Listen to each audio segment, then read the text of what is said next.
Imagine ripping down the street doing pinpoint turns on nothing more than just four wheels and a board. This is skateboarding. Today we're going to talk about the significance behind skateboarding, skateboard itself, the culture, and the implications. First, let's talk about the significance. The first significance is get health value. One, you're getting outside, you're burning calories, and a good stress relief. If you have a long day at work, something happened in your relationship, something happened at home, you can always get on your board, ride it down the street, and have nothing in mind, carefree and just riding. The next thing I like to talk about is skateboarding itself. So skateboards come in all different shapes and sizes and materials. This board right here is a relatively small board, and this one's made out of plastic. So there's also boards made out of wood. This one's made out of plastic. When it comes to materials, they all try to generally do the same thing. The only thing that varies is the size. So having a short board like this one, there's the pros and cons. The pro is you could do sharper turns. You can't go as fast as with a long one. I guess that's be a con. With a long one, you can just bomb the hill. With long boards, you can also just do wider turns. They're easier to go over cracks. Also, like I said before, if you wanted to go outside and just bomb a hill real fast, you can do that because long boards will allow you to do that. With short boards, you'll get like speed wobbles and you'll most likely fall and hurt yourself. The next thing I like to talk about is the culture. So back in the 1940s, a California surfer wanted to do something when the waves were flat. So they invented a skateboard, which just came with wood and wheels. And they got this so they can ride around.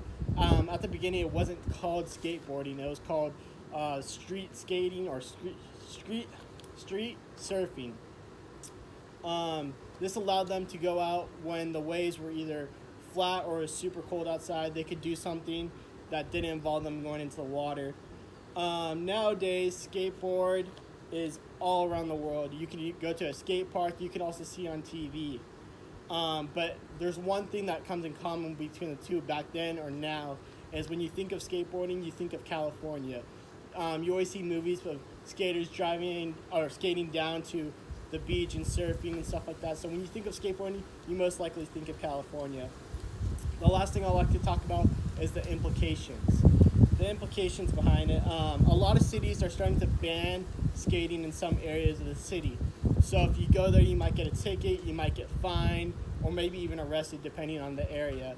This makes it hard for the skaters to find a skate area that they can actually go around and be free and not worry about getting a ticket or getting arrested. Also, another implication will be the cities itself and their roads and streets and stuff like that. Back then, they didn't have as many cars as they do now. So cars is a big implication behind skateboarding.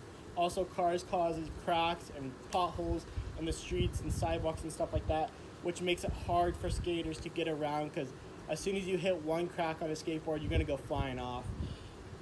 So, in conclusion, today we talked about the significance behind skateboarding, the great health benefits behind that, the artifact itself, a skateboard, what it looks like, all different types of skateboards out there. Also, the culture made by the California guy who was a surfer who wanted something to do when the waves were flat. The last thing is the implications, the cities and what they're doing to stop people from skating areas and also the streets and infrastructure of the city. And that'll be my speech for today. Thank you.